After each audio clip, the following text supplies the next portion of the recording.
رب کا ہے فرمان، اس پہ جا قربان، پیغام قرآن، پیغام قرآن۔ بسم اللہ الرحمن الرحیم، نحمدہ ونصلی ونسلم علی رسولہ الکریم، اما بعد، اعوذ باللہ من الشیطان الرجیم، وعہدنا الی ابراہیم واسماعیل ان طہرا بیتی للطائفین والعاکفین والرکع السجود، وقال تعالی فی مقام آخر ولا تباشروہن وانتم عاکفون فی المساجد، وقال النبی صلی اللہ علیہ وسلم انما العبرة بالخواتیم، وقال النبی صلی اللہ علیہ وسلم فی مقام آخر وهو أوله رحمة وأوسطه مغفرة وآخره عتق من النيران، صدق اللہ العظیم۔ معزز سامعین کرام، نوجوانان اسلام، محترم دوستوں، بزرگوں، بھائیوں، عفت مآب، قابل احترام مائیں بہنیں، خواتین و حضرات، اللہ تبارک و تعالیٰ کا شکر ہے کہ اللہ تبارک و تعالیٰ مجھے اور آپ کو رمضان جیسا بابرکت مہینہ اور اپنے انعامات میں سے اہم انعام نصیب فرمایا۔ اللہ تعالیٰ ہم سب کو رمضان کے تقاضوں کے مطابق اعمال بھی کرنے کی توفیق عطا فرمائے، رمضان کا قدردان شکر گزار بنائے، اور رمضان کے فیض و برکات سے مستفیض ہونا بھی نصیب فرمائے۔ میرے عزیزو، یہ آخری عشرہ شروع ہو چکا، یہ جمعۃ المبارک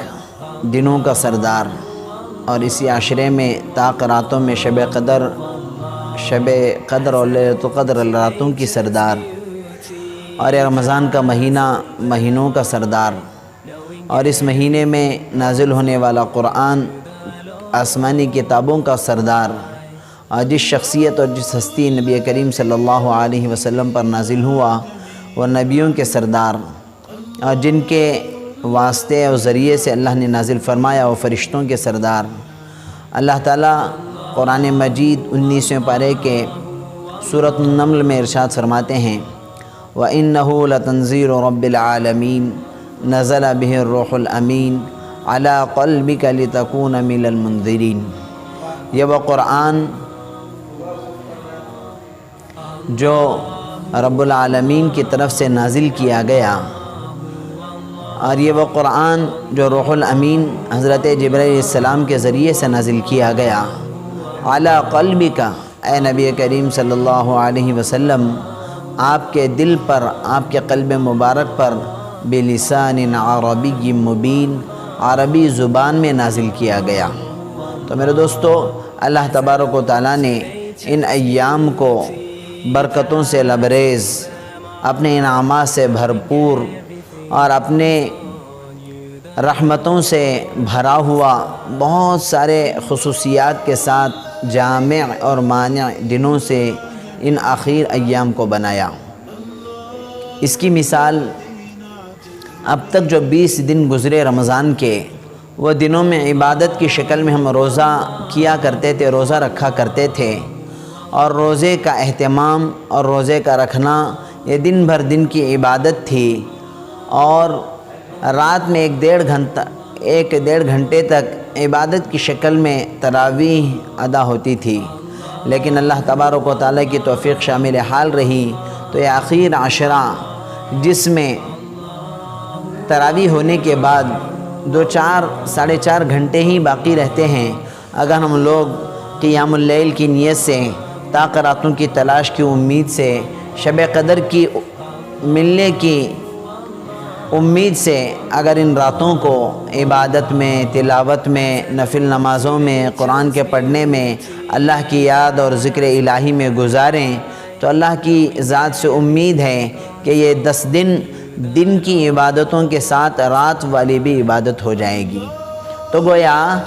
20 دن عبادت دن میں تھی، اور ان 10 دنوں میں عبادت ہماری دن میں بھی ہوتی رہے گی روزے کی شکل میں، اور رات بھر بھی 10 راتیں عبادت ہوں گی۔ تو اب سوچو یہ مہینے بھر کا مہینہ جو 30 دن کا تھا، اگر ان 10 راتوں کو بھی عبادت میں گزار دیں تو اللہ کی ذات سے امید ہے کہ مہینہ والا ہمارا 40 دن والا بن جائے گا، اور چلہ کشی کے اللہ تعالیٰ ہمیں توفیق والا عمل نصیب فرمائیں گے۔ لیکن یہ اس وقت کھرا اترے گا، اس وقت مکمل اپنے پیمانے پر اترے گا جب کہ ہم اعتکاف کی حالت میں یہ 10 دن گزاریں۔ اور حدیث میں بھی اللہ کے نبی صلی اللہ علیہ وسلم نے اس کی بڑی فضیلت بیان فرمائی، جو احتساب کے ساتھ، جو یقین کے ساتھ، جو بندوں کے حقوق کی ادائیگی کے ساتھ، جو جھوٹ سے بچتے ہوئے، دھوکہ دھڑی سے بچتے ہوئے، جو ان 10 دنوں کو اعتکاف اس حالت میں کرے کہ بندوں کے ساتھ زیادتی بھی نہ ہو، کسی کا حق مارا بھی نہ گیا ہو، تو وہ ایسا ہے جیسے کہ وہ جہنم سے اور اللہ کی آگ سے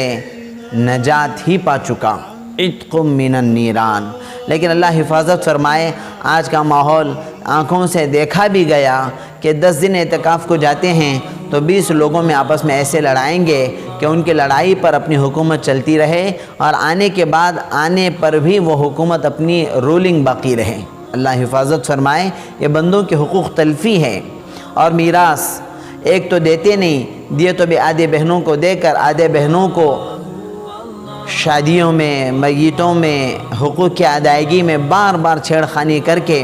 ایسی حالت میں ہم اپنے اعتکاف کو گزارنا چاہتے ہیں۔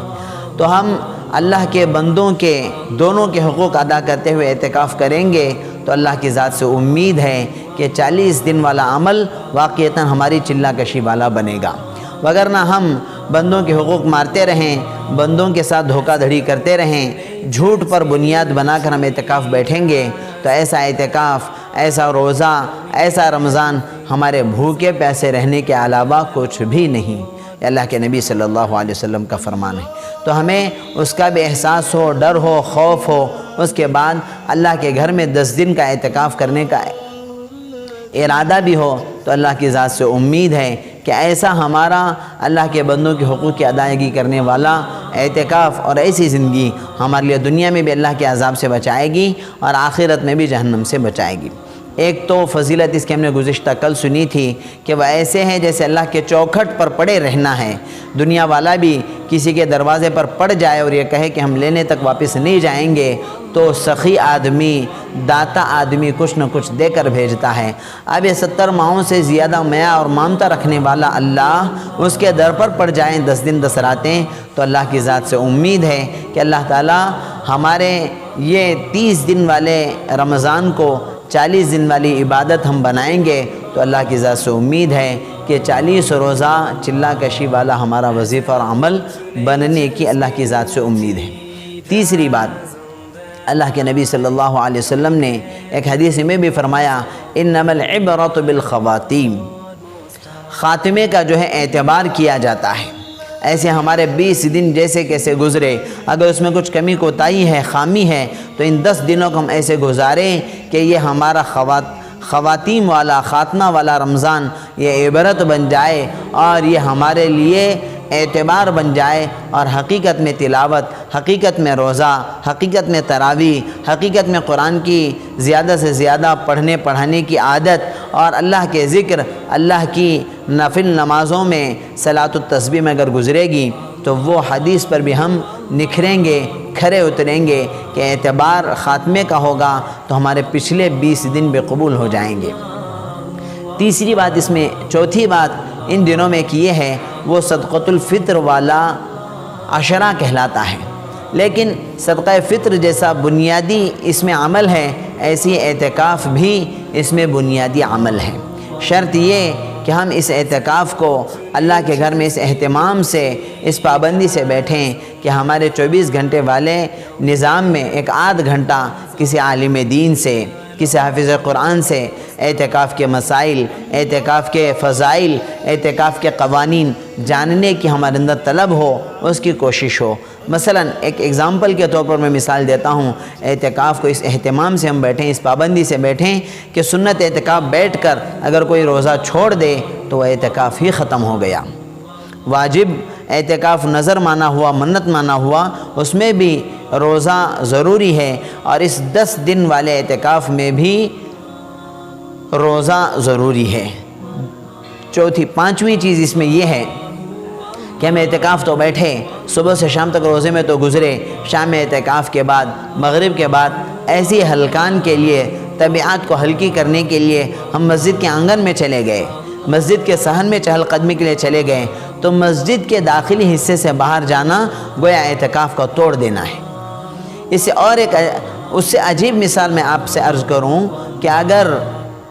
مسجد میں استنجا خانہ ہے، مسجد میں بیت الخلا ہے، اس کے ہوتے ہوئے گھر پاس ہی میں ہے، قریب میں ہے، کوئی گھر اعتکاف کی حالت میں چلا جائے اور بیت الخلا ضرورت اصلیہ ہی کے لیے جائے، تب بھی اعتکاف ٹوٹ جائے گا۔ حتیٰ کہ اس معاملے میں تو اتنا اہتمام اور پابندی ضروری ہے کہ پہلا دوسرا استنجا خانہ خالی ہے تو اس آگے والے استنجا خانے میں نہ جائیں، پہلا بیت الخلا کھلا ہے، دوسرے بیت الخلا میں جائیں گے تو اعتکاف ٹوٹ جائے گا۔ ان مسائل کو، ان فضائل کو، ان اہمیتوں کو سمجھیں، سنیں اور اس کے مذاکرے کریں۔ اللہ تعالیٰ کی ذات سے امید ہے کہ جس اعتکاف سے ہمیں جہنم سے خلاصی ملنے والی ہے، جو جہنم کے عذاب سے ہمیں چھٹکارا ملنے والا ہے، اللہ تعالیٰ حقیقت میں ہمارے اعتکاف کو اعتکاف بنائے گا۔ ایک اور حدیث یاد آ رہی ہے، فرمایا جس محلے میں، جس مسجد میں ایک مصلی بھی، ایک مقتدی بھی، ایک مومن و مسلمان بھی اعتکاف نہ بیٹھے تو پورا محلہ گنہگار ہوگا۔ ایسا گنہگار ہوگا، اللہ کے نبی صلی اللہ علیہ وسلم نے ارشاد فرمایا، اللہ تعالیٰ اس محلے پر کوئی اپنا قہر نازل کریں گے، اپنا کوئی غصہ نازل کریں گے۔ آج ہم دیکھ رہے ہیں، پچھلے دنوں میں اکثر و بیشتر مساجد میں بیٹھتے تھے، بعض محلوں میں، بعض مساجد میں اعتکاف نہیں بیٹھتے تھے۔ آج ایسا عذاب کرونا وائرس کا، یا بلا کہیے، مصیبت کہیے، یا ناگہانی کہیے، یا عبرت کے لیے کہیے، ایسی چھا گئی ہے کہ ہم 5 نمازوں کے لیے بھی مسجد میں پورا محلہ پہنچنا ناممکن، دشوار و مشکل بن چکا ہے۔ تو ہم اللہ کے عذاب سے، اللہ کے قہر سے محلے کو بچانا چاہتے ہیں تو پورے محلے والے فکر کریں، بالکل کم از کم ان 10 دنوں میں تو ہم اللہ کے گھر میں پورے اہتمام اور پابندی سے اعتکاف کرنے کی نیت سے بیٹھیں، اور اعتکاف کرنے کے لیے کوئی جھوٹی چھٹی لگا کر، کوئی جھوٹا دعویٰ کر کے، کوئی میڈیکل کی جھوٹی رپورٹ لگا کر کے بھی اعتکاف نہ بیٹھیں۔ کوئی اونر، کوئی مالک چھٹی نہیں دیتا تو اعتکاف کے لیے جھوٹ بول کر چھٹی لے کر نہ بیٹھیں۔ جس عبادت کی بنیاد یہ جھوٹ ہو، جس جھوٹ کو اللہ تعالیٰ نے قرآن میں کہا الا لعنۃ اللہ علی الکاذبین، تو وہ عبادت بھی اعتبار ختم ہو جائے گا۔ تو میرے دوستو، امید ہے کہ آپ ان باتوں پر غور کریں گے، ان مسائل کو سوچیں گے۔ ہاں، البتہ کسی مسجد میں بیت الخلا نہیں ہے، استنجا خانہ نہیں ہے، تو ان کے لیے اجازت ہے کہ قریب، مسجد کے قریب والے اعتکاف بیٹھیں اور صرف ضرورت اصلیہ استنجا اور بیت الخلا کے لیے گھر جائیں، بقیہ سب چیزیں، کھانا، سحری، افطاری مسجد ہی میں منگوا لیں تو بھی اعتکاف ہو جائے گا۔ اللہ تعالیٰ ہمیں مسائل جاننے کی بھی توفیق عطا فرمائے، فضائل کو جان پر اس پر عمل کرنے کی بھی توفیق عطا فرمائے، واقعتاً حقیقت میں اعتکاف بیٹھنے کی توفیق عطا فرمائے، اللہ کے ساتھ اللہ کے بندوں کے، خانوادے کے، بھائیوں بہنوں کے حقوق ادا کرنے کی عافیت سے توفیق عطا فرمائے۔ ان کاموں میں، حقوق کی ادائیگی میں درمیان میں حائل روڑے، رکاوٹیں، کمی کوتاہیاں جو ہیں، اللہ تعالیٰ ان کے شر سے، فساد سے، فتنے سے محفوظ رکھے۔ اللہ تعالیٰ عافیت سے رمضان کے فیض و برکات سے مستفیض ہونا نصیب فرمائے، رمضان کا افادہ و استفاضہ بھی نصیب فرمائے۔ اللہ تعالیٰ ہم سب کو